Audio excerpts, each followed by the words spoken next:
Thanks so much for having me today. It's always a pleasure to come back to New York, where I spent 12 very happy years, beginning as a copy boy in the fall of 1982.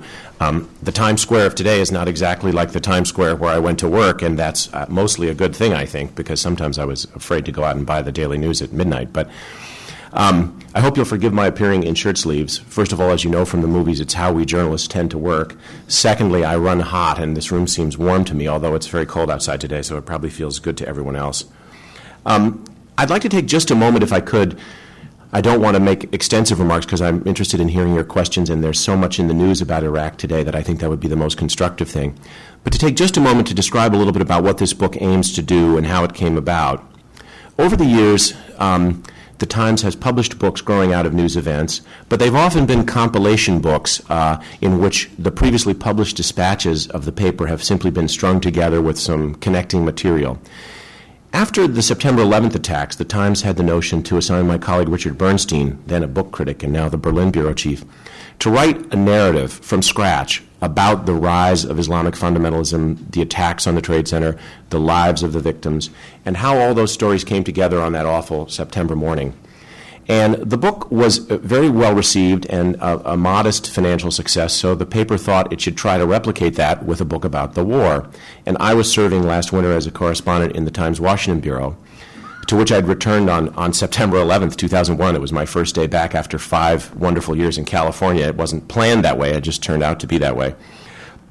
In any case, I took on this assignment, but I was an unlikely candidate to do it. I'd spent about a year covering the State Department, but I'd never been to Iraq, and sadly I still haven't been to Iraq. I've never covered the military. I wasn't an embedded reporter, but I've spent about 20 years of my life working at the paper, and I had the chance to write what was a sort of second rough draft of history of how this war came together, how it was prosecuted and fought, and how it's going in the aftermath, which we all know is still all too with us. As I said, we journalists tend to be used to writing the first rough draft of history for daily publication. This was a strange exercise for me in which I had about just under 4 months to produce about 105, 110,000 words at the rate of about 8,000 words a week, starting on May 1st. And I did this by consulting our own published coverage, the coverage of other newspapers like the Washington Post and the Los Angeles Times, doing what interviews I could manage to do with senior American, British, French, United Nations officials to piece together some of the backstory. And then spending nights and weekends, I was released from my regular duties, but I spent that time trying to piece this together into one coherent story. Obviously, as you well know, many important questions about how we got into the war, what happened in the war, what will happen now, remain unanswered and in some profound sense unanswerable. But this book makes a stab at trying to address some of those questions. 10 months after President Bush took the country to war in March, some things are clear enough. Saddam Hussein is gone and captured and in American custody. Stability is returning to large parts of Iraq, and there's at least the possibility of some kind of more representative, stable, possibly democratic style of government. There also have been high prices to pay. More than 400 American soldiers have died. Untold thousands of Iraqis have been killed in combat or aftermath of the war. And there are, as I said a moment ago, many lingering questions about how the United States got into the war in the first place. It would help a little bit, I think, if we could just think briefly about 3 themes today. That is, how much of a new kind of war this was. It was really not like any other war the country has ever fought. It was fought in a new kind of way, and it created a whole range of new kinds of consequences. On the first point, it being a new kind of war, one of the things that I was most struck by in doing this book and having the chance to read so much of the coverage, not only during the combat operations, but over the past dozen years since the end of the first Gulf War, is when you look back on it, how inevitable it seems that the United States would have a second confrontation with Saddam Hussein. You'll recall that in the summer of 2002, there was a big debate in the public and in Washington, dueling op-ed pieces over whether President Bush was wise to be taking the country on a path that seemed to lead to war. In hindsight, all that debate looks not like hot air exactly, but it looks sort of quaint, because it's pretty clear that at least in the aftermath of the September 11th attacks, President Bush was determined to force a confrontation with Saddam Hussein and ultimately was willing to force that confrontation by whatever means necessary, including war. the president himself has acknowledged that there is no factual link that we can be sure of between Iraq and the regime of Saddam Hussein and the attacks of September 11th. But I think he's also made it clear that in his mind there's a profound sort of philosophical and attitudinal link, which is that he was unwilling to risk again waiting for America to be attacked from abroad, and he was determined to diffuse what he saw as gathering threats before they fully materialized.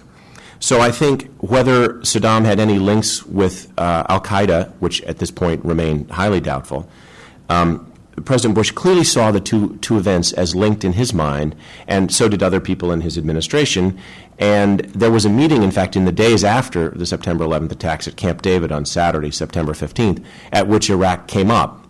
The initial decision was to pursue the Taliban regime and al-Qaeda, but it's quite clear that a seed had been planted that over the ensuing months flourished. I'd like to tell you that I found out the precise moment when it was clear that the president was going to go to war. Even some senior officials in the administration, however, said to me that they're baffled about exactly when that moment was, and they couldn't pinpoint it. History may eventually produce diaries, classified memos, some kinds of other testimony that will give us a better sense. My colleague Bob Woodward may yet produce that in the next year or so. But for the moment, the best we can say is sometime in the first half of 2002, it became increasingly clear that the president was bent on forcing this confrontation with Saddam and that it would probably lead to war. And that after that, the question was really how the war would happen, how much international support could be mustered, whether the United Nations would go along, and so on. But at some threshold level, the president had clearly made a decision. The rationale for war was in some ways shifted from time to time depending on who in the administration was doing the talking.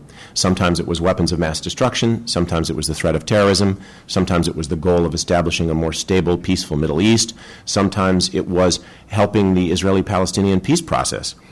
What is clear is that at its root, the president saw this as an enormous demonstration of American power and might in the world. And he saw it as a kind of giant demonstration project, if you will, of what would happen to countries or regimes who dared to oppose what he saw as the United States' interests.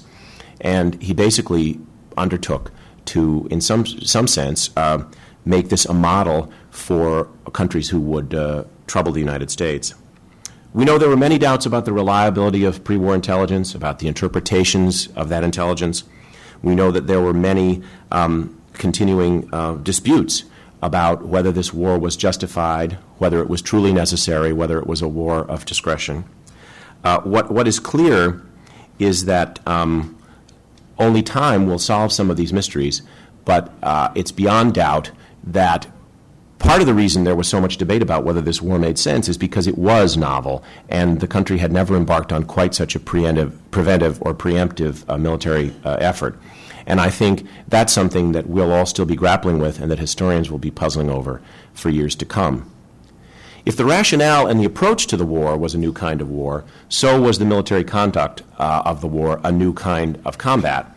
For most of American history, indeed for most of world history, war has been a matter of slow, lumbering masses of troops and weapons, and American generals from Ulysses Grant to Colin Powell in the first Gulf War have sought to bring overwhelming force to bear, overwhelming firepower to defeat an enemy. Donald Rumsfeld, the defense secretary, thought in the wake of the Afghanistan campaign that a major war could be fought in a different way, with lighter, more flexible tactics, fewer ground troops, greater use of air and high-tech battlefield communications to give American combatants a superior knowledge of the battlefield. And he was determined in some way to make Iraq a great laboratory for his proposals. And it turned out to be a kind of compromise between the old style of the American generals and Secretary Rumsfeld's new insistence on a lighter, transformed force. So we had still a large ground presence of infantrymen and tanks, but also an almost unprecedented integration of special operations forces, Navy SEALs, Army Green Berets, these kinds of special commando-type forces who have in the past largely operated separate from the main military. These were for the first time to a highly coordinated degree integrated into the larger battlefield operations. And in those 21 days, the 3 weeks between the commencement of the war and the fall of Saddam's statue in Baghdad, those tactics paid off brilliantly in many ways. Speed proved to be an unbelievable asset for Americans. By the time American troops got to Baghdad, some senior Iraqi commanders who were captured told the Americans they believed that the American forces were still 100 miles away, and there they were in the heart of Baghdad.